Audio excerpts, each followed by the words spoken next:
Salam. Kami dari Gereja Mawar Saronsoe sepanjang 2021, visi kami adalah Gereja Mawar Saronsoe hebat.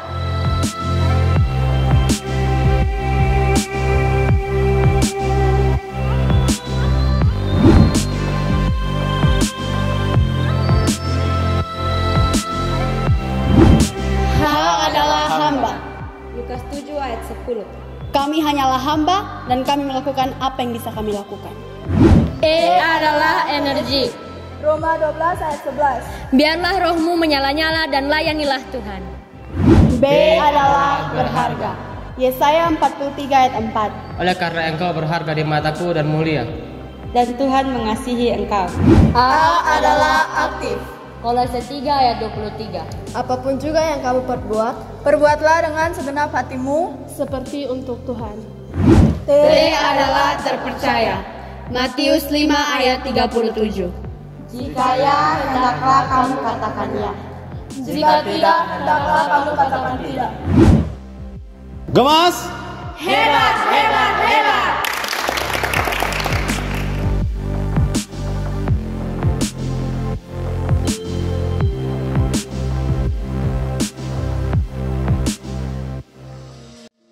Kami mau mengiring Tuhan seumur hidup kami ya Tuhan. Apapun kondisinya, apapun keadaannya, apapun proses penderitaan atau pergumulan yang sedang kami alami, kami mau bertekad, kami berkomitmen untuk terus mengiring Tuhan. Kami tidak berhenti, kami mau terus berjalan bersama dengan Tuhan. Terkadang kami harus melewati lembah kekelaman dan harus menghadapi banyak badai dalam hidup ini. Kami rindu, kami ingin sekali untuk segera keluar dari badai itu. Kami rindu, kami ingin segera keluar daripada lembah kekelaman itu. Namun firman-Mu menggaransi kami bahwa gadamu dan tokatmu itu yang menghibur kami. Amen. Tuhan mau kami menemukan Tuhan dalam setiap badai pergumulan kami. Amen. Tuhan mau kami mendengar suara Tuhan ketika kami berjalan dan mengiring Tuhan.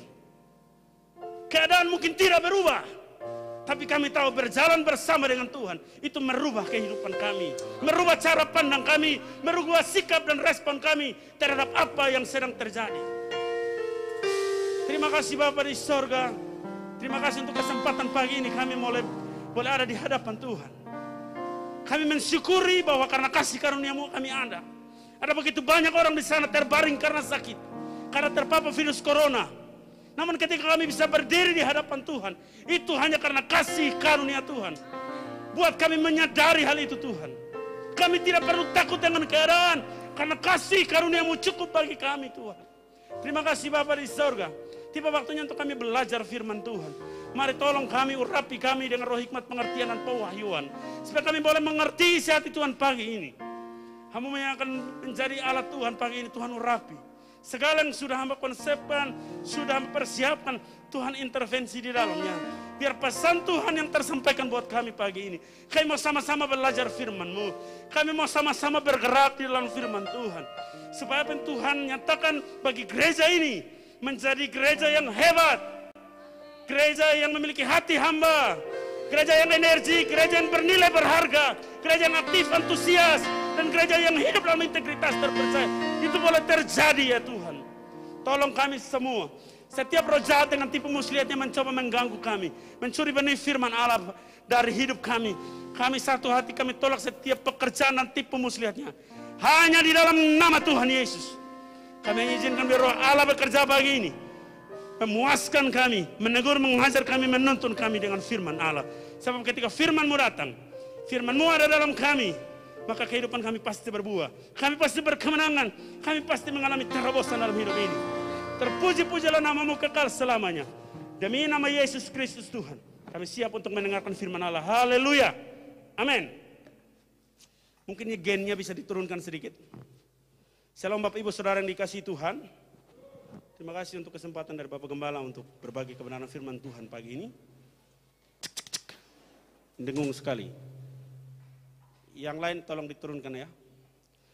Pagi ini saya akan bicara satu topik firman Tuhan tentang prosesnya Tuhan. Bilang kiri kanan prosesnya Tuhan. Beberapa waktu yang lalu, tahun yang lalu, di awal bulan seperti ini saya bicara tentang proses pemurnian. Dan tema tahun lalu adalah tema terobosan, breakthrough. Tahun terobosan bagi Mawar Saron. Setelah saya menyampaikan proses firman Tuhan tentang proses pemurnian, kalau saudara ingat, maka beberapa saat kemudian, setelah anak saya lahir, istri saya sakit, dan akhirnya Tuhan panggil pulang dia. Sesuatu yang tidak ada dalam benak dan pikiran saya, tapi proses itu terjadi. Dan saya memahami bahwa setelah hampir 1 tahun berjalan sejak anak saya lahir, kalau saya bisa berdiri dan terus melayani Tuhan, itu hanya karena kasih karunia Tuhan. Mungkin ada hal dalam hidup saudara yang saudara tidak pahami, tidak mengerti. Namun Tuhan izinkan itu terjadi. Seperti di awal tahun ini kita kehilangan keluarga Hala. Tiba-tiba saja. Belum selesai duka itu, kita kehilangan jemaat Tuhan Bapak almarhum Yunus Taneo. Beliau dalam kondisi yang oke, tiba-tiba Tuhan panggil dia dalam kondisi tidurnya. Itu sesuatu yang mengagetkan kita semua. Belum lagi orang-orang yang saudara kenal, yang saudara mungkin jumpai, tiba-tiba meninggal karena COVID, tiba-tiba meninggal seketika itu juga. Itu tentu membuat kita berpikir kembali. Bahwa kalau saudara dan saya ada itu hanya karena kasih karunia Tuhan. Amin. Saudara harus yakini bahwa tahun ini, tahun Immanuel, di mana Tuhan menyertai kita. Amin. Nah pagi ini saya akan bicara soal penyertaan Tuhan dalam setiap proses. Saudara boleh buka di dalam Roma pasalnya yang ke-8. Haleluya. Roma 8 ayat 28. Apa yang dengung-dengung ini? Haleluya, sudah dapat bilang amin? Mungkin kakak Ican bisa bantu saya. Roma 8:28. Alkitab berkata demikian. Kita tahu sekarang, jadi saudara harus tahu hal ini sekarang. Kalau yang tidak tahu bilang harus tahu. Bahwa Allah turut bekerja dalam segala sesuatu. Pertanyaan saya buat saudara. Apakah COVID-19 termasuk segala sesuatu? Apa ketika ekonomi pekerjaanmu menjadi lebih surut hari-hari ini, omsetnya menurun lebih dari 50%, itu segala sesuatu? Apa ketika kondisi kesehatanmu menurun, itu segala sesuatu? Apa ketika Tuhan ambil pulang orang-orang yang kau kasih, itu segala sesuatu? Apakah ketika engkau diberkati Tuhan, itu segala sesuatu? Saya mau bilang begini saudara, segala sesuatu yang terjadi, itu meliputi suka dan duka, meliputi kebahagiaan dan penderitaan. Saya baca selanjutnya bahwa Allah turut bekerja dalam segala sesuatu untuk apa? Mendatangkan kebaikan bagi mereka yang mengasihi Dia, yaitu bagi mereka yang terpanggil sesuai dengan rencana Allah. Siapa di sini yang yakin bahwa engkau ada dalam rencana Tuhan? Boleh angkat tanganmu? Saya terlalu dan teramat percaya bahwa saya dan saudara ada dalam rencana Tuhan. Amin. Tidak ada yang kebetulan dalam hidup ini. Jadi saudara harus amini, yakini dalam hatimu, dalam imanmu, bahwa Tuhan turut bekerja dalam segala hal di hidupmu. Tujuan daripada Tuhan turut bekerja dalam setiap proses yang Tuhan izinkan terjadi, bukan untuk menghancurkan saudara dan saya. Bukan supaya membuat kehidupanmu menjadi lebih pahit, tapi supaya membuat kehidupanmu menjadi lebih baik. Saudara paham atau tidak? Saya ulangi sekali lagi ya, bahwa proses yang Tuhan izinkan terjadi dalam hidupmu, di mana Tuhan turut bekerja di dalamnya, tujuannya bukan supaya hidupmu menjadi lebih buruk atau hidupmu menjadi lebih pahit, tapi tujuannya supaya hidupmu menjadi lebih baik. Yang setuju bilang amin. Kalau saudara memahami konteks ini, kebenaran firman Tuhan ini, bahwa Tuhan turut bekerja, Dia menyertai kita, sebenarnya itu untuk kebaikan kita. Saya hari Kamis kemarin kita ada Zoom, ibadah rayon, ada beberapa jemaat yang belum mengikutinya. Saya dorong saudara untuk boleh mengikutinya dalam minggu yang besok. Dari situ kita akan belajar firman Tuhan berdasarkan apa yang kita baca di program hamba, Hari Antusias Membaca Alkitab. Saya sampaikan tentang pemazmur dalam Mazmur 73, mulai 25, 26, 27, sampai 28. Bicara tentang keinginan dari para pemazmur bahwa yang diingini hanya Tuhan. Yang dia ingini hanya Tuhan. Bahkan di sorga pun yang dia ingini bukan sorga, tapi yang dia ingini ialah pribadi yang diam di sorga. Dengan pandemi COVID saat ini, mungkin yang saudara ingini ialah supaya saudara imunitasnya terjaga, betul? Saudara tidak terpapar virus corona 19? Apa supaya saudara jangan meninggal? Karena sudah ada orang yang meninggal karena COVID? Atau supaya kalau saudara meninggal, saudara masuk sorga? Tapi pemazmur bilang begini, yang diingini hanya Tuhan. Sekarang boleh saudara tanya dalam hati dan pribadimu, apa yang sebenarnya engkau ingini? Siapa yang sebenarnya engkau inginkan dalam hidup ini? Saya mau kasih tahu saudara, uangmu tidak bisa menolong engkau melewati pandemi ini, tidak bisa. Fasilitas kesehatanmu sekalipun BPJS kelas 1 pun tidak bisa menolong saudara. Karena COVID ini belum ada obatnya. Imunitas yang cukup, yang kuat, belum tentu bisa menolong saudara melewati ini. Satu-satunya yang bisa menolong saudara, hanya Tuhan. Amin. Jadi yang harus saudara ingini sebenarnya dalam hidup ini, bukan yang lain, tidak. Tapi hanya Tuhan saja. Saya sampaikan demikian, bahwa mengalami Tuhan dan mengalami perbuatan Tuhan itu dua hal yang berbeda. Filipi 3 ayat 10 dikatakan demikian, Bapak Ibu Saudara yang dikasihi Tuhan. Paulus berkata di penjara Filipi, dia bilang begini, yang kuingini, yang aku inginkan ialah mengenal Dia. Yang pertama mengenal Tuhan. Kondisinya saat itu sedang dalam penganiayaan, sedang dalam sesah, disiksa, menderita sekali. Tapi dia bilang yang kuinginkan dalam hidup ini, yang pertama mengenal Dia. Yang kedua, mengenal kuasa kebangkitannya. Dan yang ketiga, bersekutu di dalam penderitaannya. Banyak orang Kristen, saya ingatkan lagi saudara, kadang-kadang kita hanya mau kenal Tuhan dari sisi kuasanya saja, supaya kalau saya ikut Tuhan, saya mengalami mujizat. Kalau saya ikut Tuhan, saya diberkati. Kalau saya ikut Tuhan, sakit saya disembuhkan. Kalau saya ikut Tuhan, kebutuhan saya dipenuhi oleh Tuhan, dicukupkan oleh Tuhan. Tapi kekristenan tidak berhenti sampai di situ. Saudara harus mengalami level yang ketiga, yaitu bersekutu di dalam penderitaannya. Saya lagi baca banyak hal di dalam kitab Roma hari-hari ini. Sekalipun pembacaan di dalam hamba masih di kitab Markus, saya sampai di kitab Roma. Kalau saudara ikuti kitab Roma, Alkitab berkata demikian, bahwa kasih karunia atas kita itu lebih dari segala-galanya. Tidak ada yang bisa memisahkan kita dari kasih Kristus. Penganiayaan, penderitaan, apalagi perang, maut sekalipun tidak bisa memisahkan kita dari kasih Kristus. Firman Tuhan ini menguatkan saya, bahwa saya tidak perlu takut menghadapi hidup ini. Bahkan maut sekalipun, karena sebelum saya menghadapi maut, Yesus sudah mengalahkan maut. Sebelum saya menghadapi sakit penyakit yang berat, Yesus pernah mengalaminya. Dia dihantam, dicambuk, disiksa. Itu berat sekali. Dan dia berkata, oleh karena bilur-bilurnya kita menjadi sembuh. Jadi kehidupan yang saat ini, bahkan kehidupan yang akan datang, saudara tidak perlu takut. Karena Yesus ada di kehidupan saat ini, sebelum dunia yang bahkan di kehidupan yang akan datang. Yesus sudah ada di sana. Saudara tidak usah khawatir dan takut. Mengalami Tuhan itu berarti begini saudara. Saudara mengalami pribadi Tuhan. Jadi saudara tidak hanya mengalami yang namanya perbuatan Tuhan. Contohnya demikian saudara. Anggaplah saya Tuhan. Saya bukan Tuhan saudara. Anggaplah saya Tuhan. Saya punya uang. Kalau saya memberikan ini kepada orang yang susah, dia hanya mengalami perbuatan kebaikan saya. Tapi yang mengalami pribadi saya ialah orang-orang yang dekat dengan saya, tinggal satu rumah dengan saya, yang tahu keinginan saya, yang tahu cara berpikir saya, cara bicara saya. Nah itu yang namanya mengalami pribadi Tuhan. Saya dorong jemaat Mawar Saron, gemas hebat tahun ini. Dengar baik-baik, saudara tidak hanya mengalami perbuatan Tuhan. Karena perbuatan Tuhan hanya akan merubah eksternal saudara. Alkitab mencatat dalam Injil bahwa ada orang yang disembuhkan pergi dan sudah melupakan Yesus.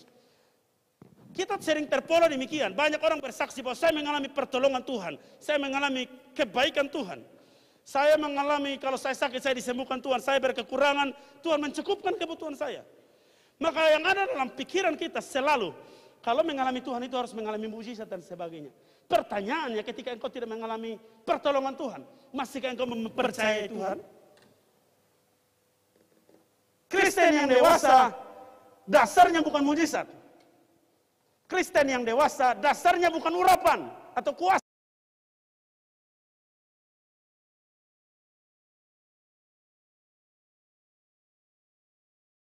Rela dan mau bersekutu di dalam penderitaan Kristus. Jadi kalau penderitaan datang, kesulitan, pergumulan datang, saudara berkata, kasih karunia Tuhan cukup bagiku. Dengar baik-baik ini. Ketika engkau mengalami perjumpaan dengan Tuhan, mengalami pribadi Tuhan, target atau tujuan Tuhan itu bukan merubah keadaanmu. Tapi yang pertama yang mau Tuhan rubah ialah hatimu. Amin. Kalau hati kita berubah, cara pikir kita berubah, cara ucap tindakan kita pun pasti berubah. Tahun ini kita programnya atau visinya adalah hebat. Yang pertama hamba, yang kedua energik, yang ketiga apa? Bernilai, berharga. Yang keempat apa? Aktif, antusias, semangat, pokoknya selalu bergerak. Yang keempat, terpercaya, integritas. Itu semua bukan bicara soal casing, tapi itu bicara soal sesuatu yang di dalam ini. Yang mengerti bilang amin dulu. Atau saudara lagi tegang ini apa yang saya bicarakan. Bicara soal hamba, itu bukan karena saudara pakai pakaian kumal-kumal terus saudara bilang, wah ini hamba nih. Bukan. Hamba itu sikap hati, amin. Yang dikeluarkan lewat respon dan reaksi kita. Dalam ketaatan, tidak memberontak. Amin. Nah bicara soal energik atau semangat itu lahirnya dari dalam, bukan dari luar. Sekalipun hamba Tuhan memimpin dorong saudara untuk tetap semangat dalam hidup ini. Tapi kalau saudara tidak mempunyai semangat dari dalam diri, kita mencatat semangat patah itu mengeringkan tulang. Dalam keadaan ini bisa saja pengharapanmu patah. Semangatmu patah dan kendor.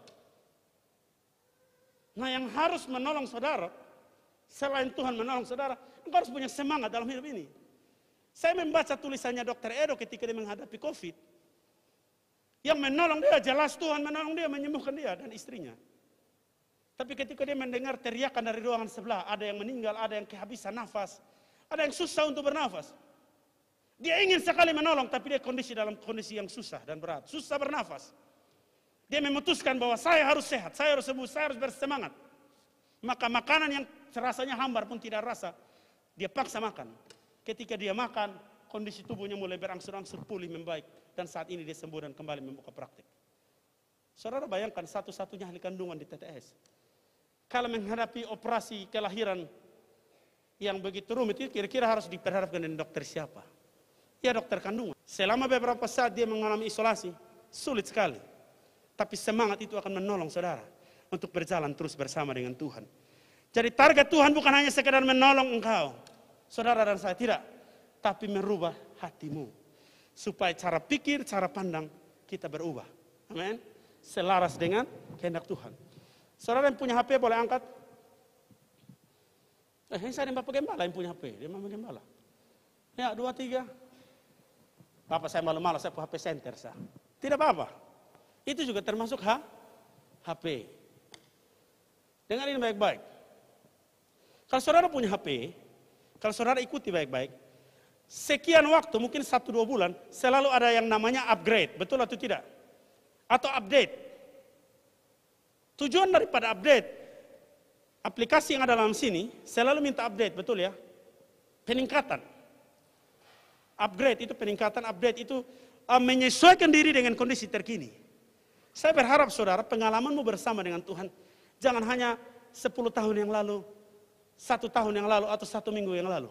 Tapi pengalaman pribadimu mengalami Tuhan itu harus dari waktu ke waktu, hari lepas hari. Banyak orang berpikir bahwa mengalami Tuhan itu mengalami pertolongan Tuhan. Beda saudara. Jadi kalau dia tidak mengalami pertolongan Tuhan hari ini, dia menganggap bahwa Tuhan itu terlalu jauh. Jadi kalau Tuhan dia berdoa, Tuhan menolong dia, Tuhan itu dekat. Makanya hadirat Tuhan itu banyak orang berpikir hanya ada di gereja. Tidak saudara, dimanapun engkau berada. Ketika engkau memanggil dia, ya Aba, ya Bapa, hadirat Tuhan ada di tengah kamu. Jadi target Tuhan dengar baik-baik. Merubah kita. Setelah itu baru dia merubah keadaan kita. Kalau internal saudara berubah, dalam hati dan kehidupanmu berubah, maka perubahan akan terjadi di sekelilingmu. Tujuannya apa saudara mengalami Tuhan? Supaya kita menjadi serupa dengan Kristus. Selaras dengan apa yang Tuhan mau. Tuhan mau saudara mengalami Tuhan dari waktu ke waktu. Nah kalau mengalami pertolongan Tuhan sama dengan saudara mengalami tangan Tuhan. Saudara mengalami kuasa Tuhan.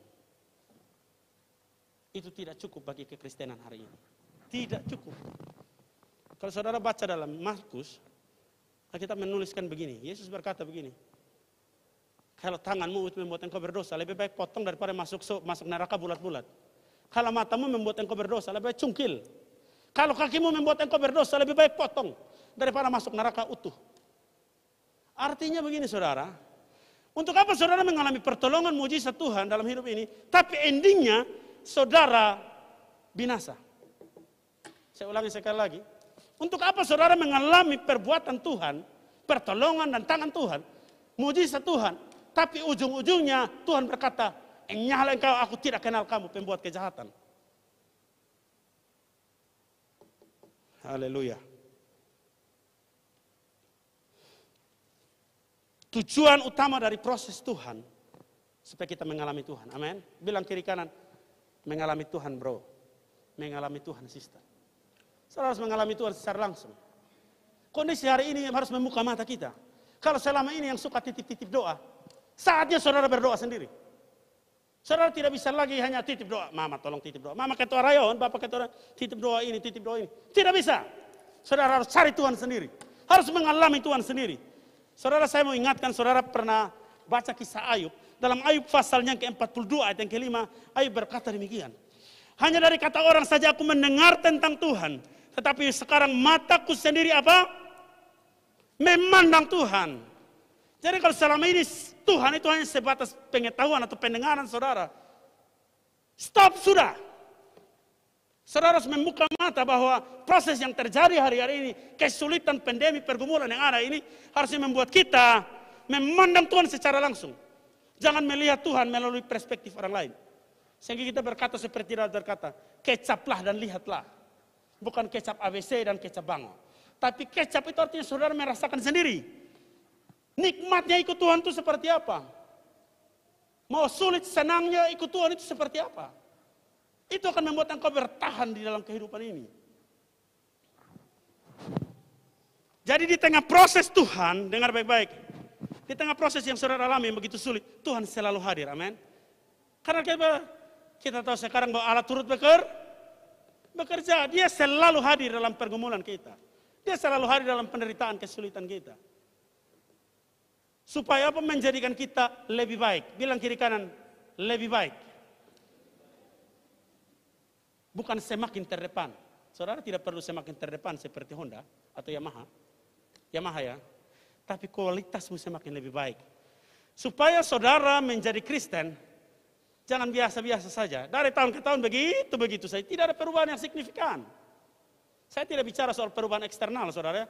Dulu saudara pakai baju ukuran S, sekarang ukuran L. Tidak. Dulu saudara rambut keriting, tiba-tiba sekarang rambut lurus. Dulu saudara rambut warna hitam, tiba-tiba sekarang warna kuning seperti Mbak ini punya. Bukan itu. Tapi perubahan yang dimaksud ketika saudara mengalami Tuhan tentu ada perubahan hidup. Cara pikir, cara ucap, cara sikapnya mulai berbeda.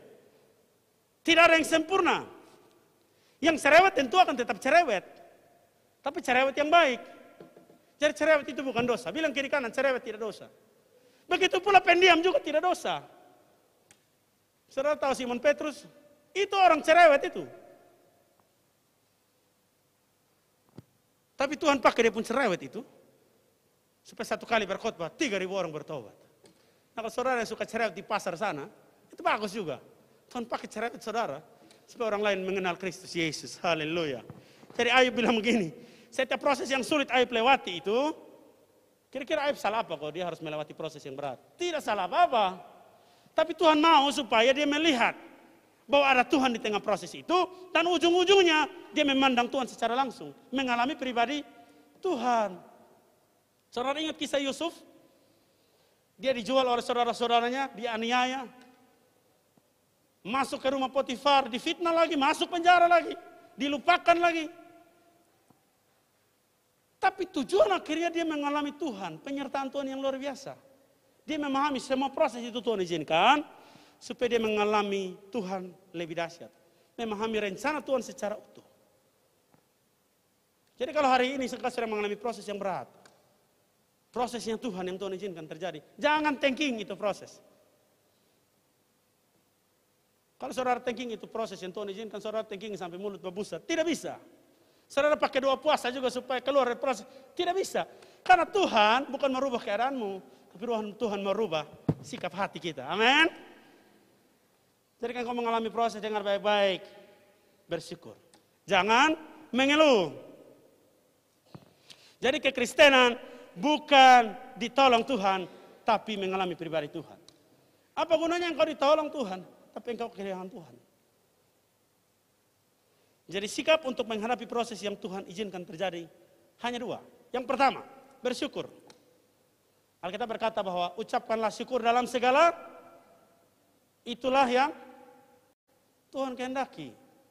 Maka ada lagunya Opa kalau menyanyi, ucapkanlah syukur dalam segala. Saudara masih ingat Opa kalau menyanyi begitu? Ucapkanlah. Supaya saudara tertawa sedikit, ya, udah tidak tegang. Saya kalau lihat tadi saya main bass, saya lihat beliau ada di sana. Saya langsung ingin kalau beliau menyanyi itu kan, Bapak Evert harus coba dulu. Ini sambil olahraga sedikit ya. Satu-satunya pendeta yang goyangnya begitu hanya bab tua. Opa Jamarau. Haleluya. Yang kedua, jangan mengeluh. Karena apapun, saya mau sampaikan begini. Ini rumusnya bagi kita. Tuhan tidak pernah merancangkan kejahatan bagi kita. Amin. Yang Tuhan rancangkan itu kebaikan. Sekalipun proses hidupmu sulit, tidak bisa engkau pahami. Tapi semuanya mendatangkan kebaikan bagi kita. Supaya kualitas kita menjadi lebih baik. Amin. Contoh proses yang Tuhan izinkan terjadi. Mungkin proses dalam keuanganmu. Mungkin Tuhan izinkan engkau mengalami kesulitan dalam keuangan. Usahamu macet, apalagi di tengah corona seperti ini. Tuhan izinkan proses itu terjadi supaya engkau mungkin lebih banyak berserah diri pada Tuhan. Sungguh-sungguh mengandalkan Tuhan. Mungkin Tuhan izinkan Tuhan ambil pulang orang-orang yang kasihi. Awalnya ketika Tuhan panggil Maya, istri saya agak blank, kebingungan, stres juga. Tapi akhirnya saya memahami sepanjang 1 tahun ini, bahwa Tuhan pakai saya untuk menolong orang-orang yang sama seperti saya. Saya pikir saya orang paling malang di dunia ini. Ternyata kalau saudara baca di media sosial, ada orang di Rote, Fam Fangidae, baru menikah 2 bulan dengan Nona Fam Lete. Istrinya meninggal karena sakit. Istrinya itu perawat di rumah sakit Ba'a. Dia buat dalam Facebook, dia buat di YouTube. Sampai kemarin dia bawa kembali itu tempat siripi, dia punya istri pun keluarga juga, dia muat di Facebook dan di YouTube. Saudara bayangkan nikah 2 bulan istrinya meninggal. Saya bilang Tuhan terima kasih, saya paling tidak hampir 4 tahun lah. Anda harus bersyukur, paling tidak engkau masih bisa merasakan kasih sayang bapakmu sepanjang kau hidup sampai kau kuliah ini. Ada orang yang baru berhubungan, baru menikah 2 bulan, selesai. Terus kita mau bilang Tuhan tidak baik. Ada orang di luar sana yang hidupnya lebih sulit dari kita. Itu cukup jadi alasan kita untuk bersyukur. Jangan mengeluh, karena Tuhan selalu merancangkan kebaikan bagi kita. Saudara dikasih Tuhan, ada proses yang berikut lagi tentang kesehatanmu. Kalau Tuhan izinkan engkau sakit, bahkan mungkin kena corona. Are you ready? Apa kamu siap? Saya berdoa itu dijauhkan Tuhan dari kita. Tapi kalau Tuhan izinkan itu terjadi, siapkan dirimu. Jangan hilang pengharapan. Jangan ketakutan menguasai kita. Seakan-akan kita tidak punya Tuhan lagi. Tapi kalau kau memahami bahwa Tuhan yang saya sembah adalah Tuhan yang hidup. Karena saya mengalami dia waktu ke waktu. Dia itu betul-betul nyata dalam hidup ini. Baik saya sakit dia ada. Saya mati pun dia ada dalam kematian. Karena dia pernah ada di kematian, dia mengalahkan maut. Saudara tidak usah takut. Saya beraktivitas biasa. Saya bilang sama Tuhan, kalaupun Tuhan izinkan kena COVID, puji Tuhan. Kalaupun pulang dengan kondisi saat ini, artinya tugas saya selesai. Mati itu untung. Saya orang bisnis, jadi saya tahu kalau mati itu untung. Amin, Mbak Leni? Jadi jangan takut mati. Kalau kau masih hidup, engkau harus berbuah. Bilang kiri kanan berbuah. Produktif. Harus aktif, jangan pasif. Jangan alasan corona membuat engkau berdiam diri di rumah, tidak mau buat apa-apa. Itu bodoh dan kesalahan besar. Harus aktif, semakin cari Tuhan. Bekerja dengan kreatif, minta hikmat Tuhan. Tuhan akan menolong kita melewati pandemi ini. Yang setuju bilang amin. Haleluya. Mungkin dalam karakter Tuhan sedang proses hidup kita. Tekanan-tekanan seperti ini membuat kita kadang-kadang cepat emosi. Tapi bagus juga. Supaya kita sadar, betapa emosi saya ini belum bagus, harus diturunkan sedikit. Saya pun cerewet nih, lebih ke arah negatif, sekarang saya harus belok ke arah yang positif. Selanjutnya, saya mau gambarkan begini saudara tentang proses Tuhan ya. Ini proses Tuhan yang ini mengalami Tuhan. Jadi proses Tuhan di sini, mengalami Tuhan di sini. Nah, tujuan daripada proses yang Tuhan izinkan terjadi dalam hidup kita ini supaya kita mengalami Tuhan. Itu sasaran utamanya. Mungkin engkau berkata, saya tidak mampu, saya tidak sanggup. Nah, di tengah-tengah proses ini ada yang namanya intervensi Tuhan, yaitu kasih karunia Tuhan. Jadi kasih karunia Tuhan itu akan menolong kita untuk bisa berjumpa dengan Tuhan, mengalami Tuhan secara nyata. Sebab tanpa kasih karunia Tuhan, saudara tidak akan bisa berjumpa dengan Tuhan, tidak mungkin. Saya ulangi sekali lagi, proses Tuhan akan membawa saudara berjumpa dengan Tuhan, mengalami Tuhan. Secara nyata, bukan dengar-dengar saja. Tapi nyata. Nah, di tengah proses ini ada kasih karunia Tuhan yang Tuhan berikan bagi kita. Jadi kasih karunia itu saudara harus dengar baik-baik. Bukan saudara tidak layak diberikan kelayakan, tidak. Tidak cukup di situ. Tapi kasih karunia Tuhan memampukan saudara dan saya yang pertama bertahan di dalam pergumulan. Yang kedua, melewati pergumulan sampai saudara mengalami Tuhan secara langsung. Saya ulangi ya, proses Tuhan mengalami Tuhan. Nah, proses menuju mengalami Tuhan ini ada intervensi Tuhan namanya kasih karunia. Kasih karunia lah yang akan menolong kita mengalami pribadi Tuhan. Kasih karunia lah yang akan menolong kita untuk tetap bertahan, tetap kuat dalam pergumulan ini. Bahkan menyelesaikan pergumulan ini. Tapi dengar baik-baik. Tuhan rancangan proses itu bagus. Tujuannya berjumpa dengan Dia, mengalami Tuhan. Setiap waktu. Tapi banyak orang tidak mengalami Tuhan. Mengapa dalam proses dia tidak mengalami Tuhan? Karena apa? Dia punya sikap hati dan respon yang salah di tengah-tengah proses itu. Seperti bangsa Israel ketika Tuhan punya tujuan bagi mereka untuk sampai ke tanah dari Mesir bawa ke Kanaan, tanah perjanjian. Di tengah proses itu Tuhan tentukan mereka harus melewati padang gurun. Mereka mengalami pertolongan Tuhan, tangan Tuhan yang ajaib dan luar biasa. Tapi cara pikir mereka, cara pandang, respon sikap mereka salah. Mereka sampai berkata, kami makan tidur enak di Mesir, kenapa harus bawa kami mati di padang gurun? Itu respon yang salah. Akibatnya banyak yang mati di padang gurun. Tidak sampai ke tanah perjanjian. Jadi kalau Tuhan izinkan proses terjadi, mari belajar mengerti kehendak Tuhan. Supaya saudara mengalami Tuhan. Kalau saudara tidak melihat proses itu menuju pada saudara mengalami Tuhan secara nyata, maka sebenarnya proses itu sedang gagal dalam hidupmu. Yang menggagalkannya bukan Tuhan, tapi saya dan saudara, akibat salah berpikir, salah berespon dan bereaksi terhadap proses ini. Kadang-kadang dalam proses kesulitan ini, sering disalah artikan. Satu kali saudara ketika istri saya sakit. Ada yang berkata kepada saya, itu kan lu salah kasih nama anak tuh. Harus dulu kasih nama begini-begini. Coba kalau saya kasih nama Tony, tiba-tiba saya punya anak langsung jadi ke Tony Mubatar. Kok kayak saya mau. Biasa begitu, tuh kita ada orang timur begitu. Tuh kadang-kadang, oh itu lu sulit ini karena anak kecil dulu. Ini lu ada bikin salah apa nih? Ini karena Pak Isu bilang harus bikin baik, pungkul belum bikin. Ini akibatnya ini begini sudah. Itu salah berespon dan bereaksi. Harusnya kita memahami, kalau Tuhan izinkan yang terjadi, bukan supaya untuk merubah keadaan kita, tapi merubah sikap hati kita. Supaya respon kita benar di hadapannya. Amin. Haleluya. Dalam setiap proses yang terjadi, kemungkinan yang terjadi bisa demikian. Yang pertama, saudara bisa stres. Ada yang mengalami pergumulan, saudara terus dia stres. Kondisi saat ini membuat saudara stres atau tidak? Oh tidak stres ya? Walaupun omset menurun 70-80% ya. Puji Tuhan. Mengapa? Karena saudara tahu bahwa Tuhan menjamin saudara. Tapi ada banyak orang di luar sana, woi pusing. Ini hari ojek biasa dapat 5, 60, 70 ribu. Ini baru satu penumpang sampai siang. Saya buka tempat baru di depan UGD, sekalian promosi Bapak Gembala. Buka tempat jual peti mayat. Di situ teman-teman saya ojek banyak. Tahu sudah berapa tahu? Sampai siang ini baru dapat satu penumpang. Biasanya siang begitu mereka sudah bisa mengumpulkan 20-30 ribu, 40 ribu. Sekarang hanya 5 ribu. Sampai siang. Omset turun, pusing. Mau bayar restoran motor ke mana, beli makan minum ke mana, anak kumpul sadar ke mana. Yang pertama manusia bisa saja stres. Karena stres yang berkepanjangan bisa depresi. Lama-lama drop, imunitas turun, penyakit naik. Lama-lama stop. Jangan seperti itu saudara.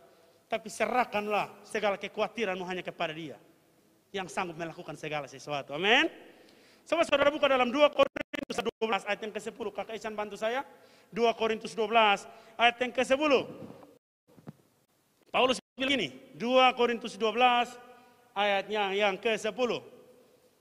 Supaya saudara memahami Tuhan dari sudut pandang yang lain dan berbeda. Saya akan coba selesaikan dalam waktu yang cepat, tinggal sedikit lagi. 2 Korintus 12 ayat 10, tolong bantu saya lebih cepat. Tidak jadi kah? Mas Wan coba. Tampilkan. Kalau tidak ditampilkan saya baca saja. Paulus bilang begini. Karena itu aku senang dan rela. Yang pertama, dia senang dan rela. Ada orang yang senang dan rela di sini kok? Mungkin saudara berkata, senang dan rela apa dulu? Kalau senang dapat berkat, oke. Seperti PPA beberapa saat ini saya lihat orang tua datang kok ambil anak-anak punya hak untuk dapat sembako. Tentu itu senang dan rela, walaupun harus fall sedikit di sebelah situ. Tapi yang Paulus tuliskan di sini, karena itu aku senang dan rela dalam kelemahan. Siapa yang di dalam penderitaan, kesukaran, kelemahan dia senang dan rela. Paulus bilang saya senang dan rela berada dalam kelemahan atau keadaan yang sulit. Dalam siksaan. Siapa yang senang dan rela disiksa? Mungkin saudara tidak mengalami siksaan secara fisik. Karena saudara dilindungi oleh undang-undang. Tapi dengan baik-baik, kadang-kadang perkataan orang lain menyakiti hatimu. Hanya karena mungkin orang sok suci. Sudah begini-begini, terus pikir aja, jangan berdoa lah. Kau berdoa selama ini, kenapa kok Tuhan jawab-jawab? Dalam penganiayaan, dalam kesesakan karena Kristus. Jadi kita hidup ini hanya karena Kristus. Semuanya untuk Kristus. Saudara harus senang dan rela mengalami penderitaan yang ada. Karena itu sedang bersekutu di dalam penderitaan Kristus. Amin. Sebab jika aku lemah, maka aku mengapa demikian? Kasih karunia Tuhan itu cukup bagi kita. Amin. Dalam kelemahan kita, kasih karunia Tuhan itu menolong kita. Jadi proses Tuhan itu baik dan sempurna. Ya, proses Tuhan itu baik dan sempurna. Tapi seringkali gagal dalam hidup ini karena salah respon dan sikap. Saya dorong saudara, mari jaga hatimu. Kalau kita berkata bahwa jagalah hatimu dengan segala kewaspadaan. Situ timbul kehidupan. Isu utama dari kekristenan bukan soal kuasa, urapan dan sebagainya. Tapi hati kita. Yang Tuhan cari itu ialah apa? Bukan dompet uangmu atau dompetmu. Isi dompetmu bukan. Kecantikan, paras, ganteng tidak. Tapi hati. Kalau saudara ingat Daud waktu diurapi. Tuhan bilang sama Samuel, jangan lihat paras eloknya. Tapi lihat hati. Aku lihat hatinya. Jadi saudara mau mengalami proses Tuhan. Saya hanya tanya saudara mau tidak mau saudara harus mengalami itu. Sekarang saudara sedang mengalami itu. Saudara harus mengalami proses Tuhan. Sampai saudara mengalami pribadi Tuhan hari lepas hari. Waktu demi waktu. Proses menghasilkan kualitas. Pertanyaan saya. Kalau HP-mu Xiaomi dan HP-mu Samsung. Kalau anggaplah saya orang kaya Saya langsung bilang, jemaat Gemas Mawar Saron. Saya akan kasih saudara HP tipe terbaru. Yang pertama, Samsung dan Xiaomi. Saudara pilih mana? Antara Korea dan Cina nih.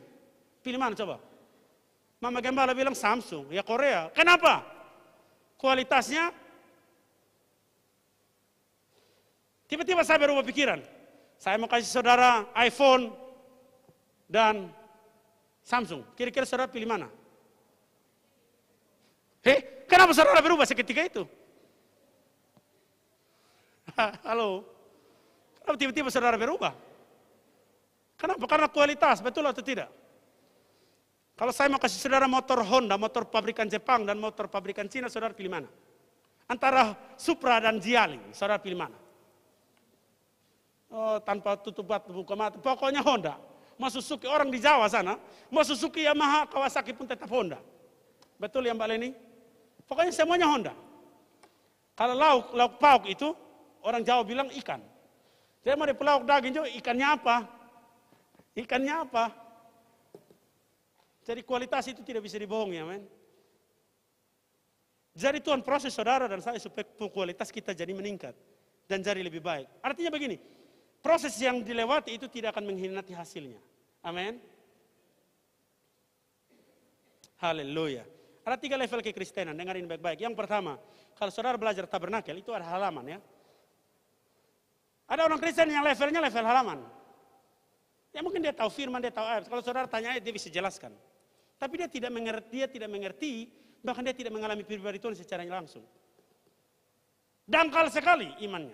Yang kedua, Kristen Ruang Maha Kudus. Di dalamnya ada ministry, betul ya? Di dalam Ruang Maha Kudus itu mulai ada pelayanan, ada seremonial dan sebagainya.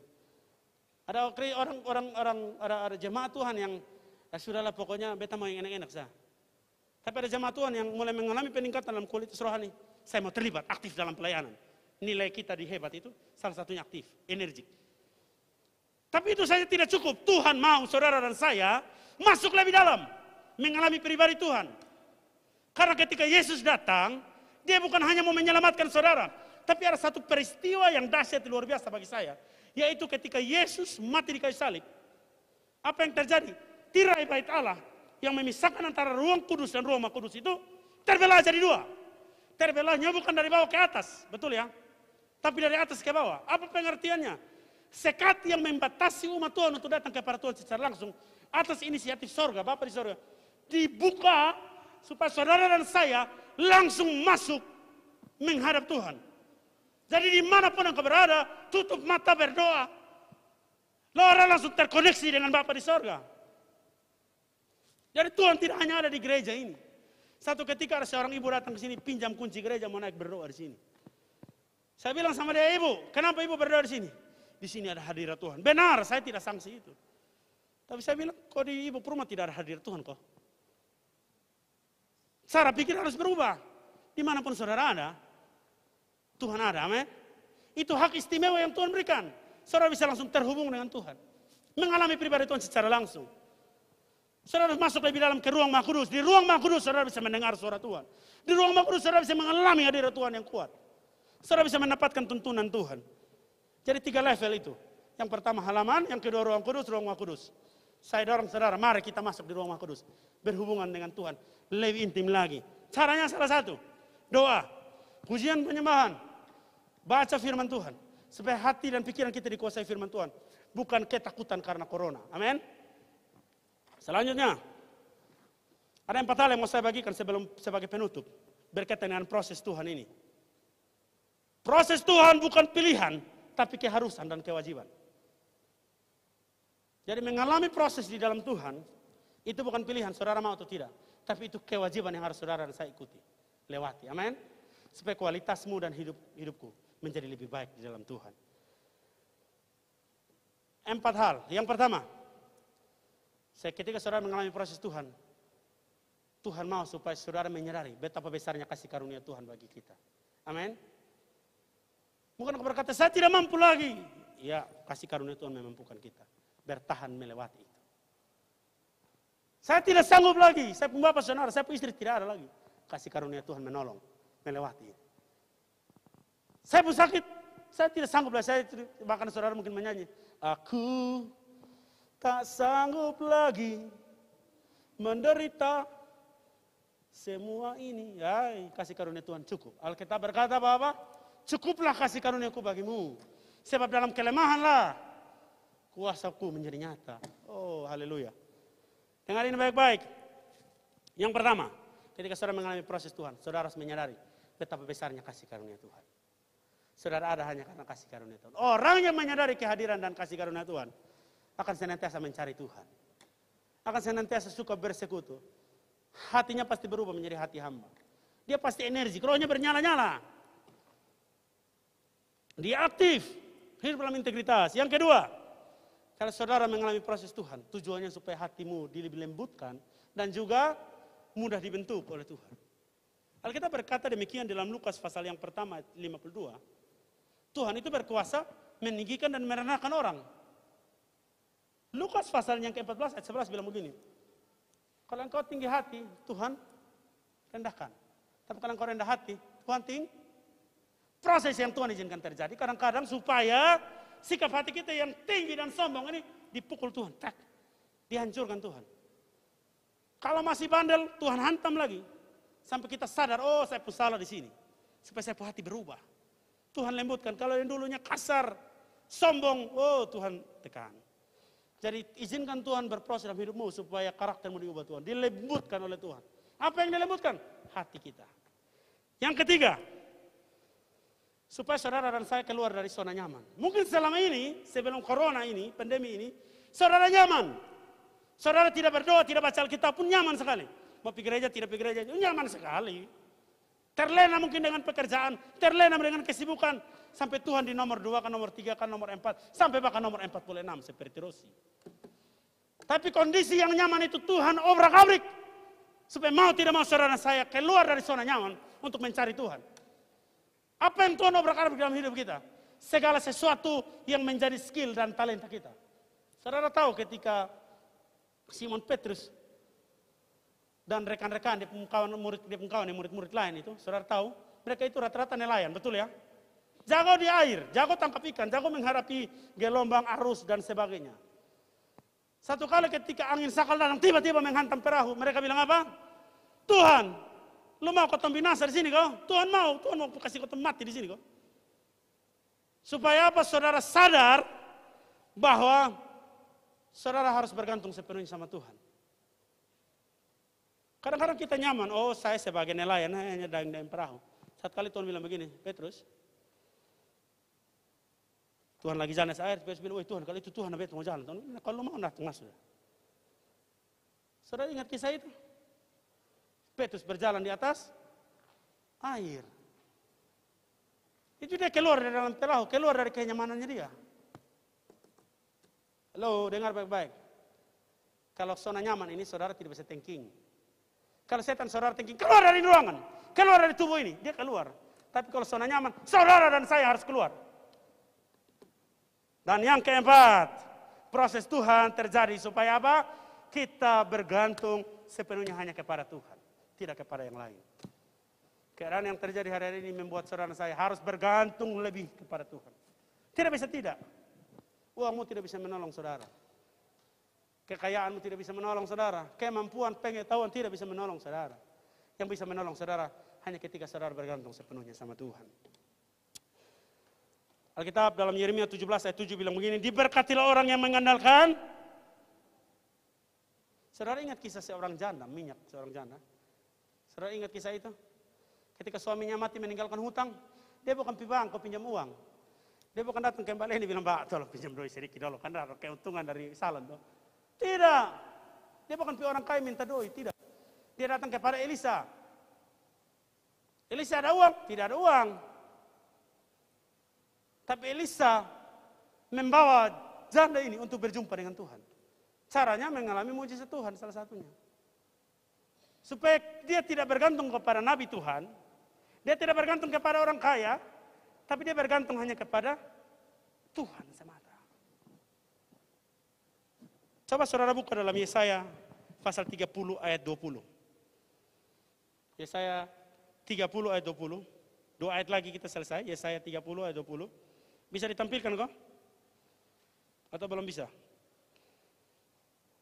Dan 21 ya. Saudara buka Alkitab saudara supaya saya mau sampaikan pesan Tuhan ini. Ini ayat yang menguatkan saya. Yesaya 30 ayat 20. Wes? Sudah dapat bilang amin? Oke. Dan walaupun Tuhan memberi kamu roti dan air apa? Coba ulang. Dan walaupun Tuhan memberi kamu roti dan air serba, Tuhan bilang kan, Tuhan aku berkelimpahan. Hidup dalam segala kelimpahan. Kenapa kok Tuhan kasih yang inilah serba sedikit? Jadi kalau Tuhan, saudara kenal Tuhan, mengalami Tuhan itu jangan hanya mengalami, bahwa Tuhan ini pasti dia baik bagi saya, dia memberkati menolong saya. Kalau Tuhan izinkan saudara mengalami yang namanya serba sedikit, itu bukan Tuhan itu pasti setan, tolak dalam nama Yesus. Lah udah pahit bilang begitu nah.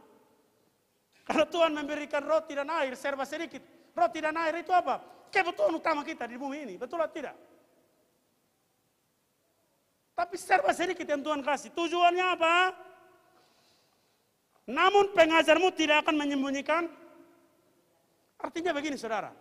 Kalau selama ini saudara hanya kenal Tuhan sebagai Tuhan yang menyediakan bagi saudara. Jehovah Jireh, Allah yang menyediakan. Saudara harus mulai ubah cara pandangmu. Tuhan tidak hanya sebagai provider, penyedia, tapi dia sebagai pengajar. Dia sebagai guru yang mau mengajar saudara dan saya bahwa proses ini tentu ada tujuannya. Pengajarmu tidak akan menyembunyikan diri. Supaya saudara tidak hanya mengenal Tuhan sebagai penyedia, pemberi, penolong. Tapi saudara mengenal dia lewat pribadinya. Yaitu apa? Sebagai seorang pengajar atau seorang guru. Selanjutnya, dan matamu, tetapi matamu akan terus memandang. Jadi tujuannya saudara mengalami kesukaran di dalam hidup yang serba sedikit ini, supaya saudara dan saya, mata kita tertuju hanya kepada Tuhan. Mata kita tertuju hanya kepada Tuhan, tidak yang lain. Makanya ada satu lagu bilang begini, mataku tertuju padamu. Amin. Jadi semua yang Tuhan izinkan terjadi serba sedikit supaya mata kita tertuju pada Tuhan. Kita belajar kehendak Tuhan. Ini ayat dahsyat dan luar biasa. Kalau saudara belajar di dalam terjemahan firman Allah yang hidup dibilang begini, walaupun Tuhan memberikan kepadamu roti kesengsaraan dan air penderitaan. Kok Tuhan kasih saya sengsara dan penderitaan? Supaya apa? Engkau belajar bahwa Tuhan itu tidak jauh, Dia dekat. Amin. Jadi tujuan Tuhan proses hidup kita yang pertama, supaya kita mengalami kasih karunia Tuhan. Menyadari kasih karunia itu besar bagi kita. Yang kedua, hati kita dilembutkan dan dibentuk oleh Tuhan. Yang ketiga, supaya saudara saya keluar dari zona nyaman. Yang selama ini malas-malas beribadah, malas-malas bersekutu dengan Tuhan. Tidak ada cara lain. Jangan titip-titip doa lagi. Jangan titip-titip kolekte lagi. Cari Tuhan sendiri, berdoa sendiri, mengalami Tuhan sendiri. Dan yang keempat, saudara saya harus bergantung sepenuhnya sama Tuhan. Yesaya 30 ayat 20-21 dibilang apa? Tuhan penyedia, tapi Tuhan juga pengajar. Supaya kita bergantung, mata kita tertuju hanya kepada Tuhan. Dua ayat terakhir. Yang pertama, Mazmur 73 ayat 25-28. Mazmur 73, seperti yang saya sampaikan hari Kamis kemarin. Mazmur 73, mulai ayat 25 dibilang begini. Siapa gerangan ada padaku di sorga selain engkau? Selain engkau tidak ada yang kuingini di bumi. Sekalipun dagingku dan hatiku habis lenyap, gunung batuku dan bagianku tetaplah Allah selama-lamanya. Daging saudara dan hati saudara pasti habis lenyap. Saudara dan saya pasti mati. Secara fisik kita pasti mati. Tapi Tuhan bagian kita, amin, tetap selama-lamanya. Sebab sesungguhnya ayat 27 bilang begini, siapa yang jauh daripadamu akan, kalau saudara jauh dari Tuhan, binasa ujung-ujung. Kau binasakan semua orang yang bersinah dengan meninggalkan Tuhan. Tetapi aku, pemazmur bilang, aku suka dekat kepada Allah. Aku menaruh tempat perlindunganku pada Tuhan Allah, supaya dapat menceritakan segala pekerjaannya. Saudara buka lagi di dalam Hosea pasal 2. Saya suka sekali ayat ini ayat yang sudah lama Tuhan kembali ingatkan bagi saya. Hosea pasalnya yang kedua, mulai ayat 13.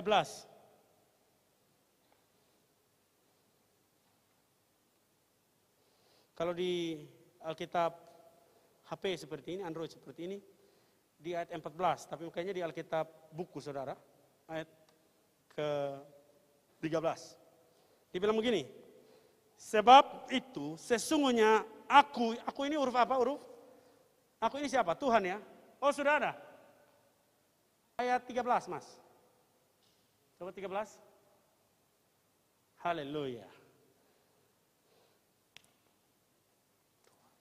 3. Oh geser lagi ke 14.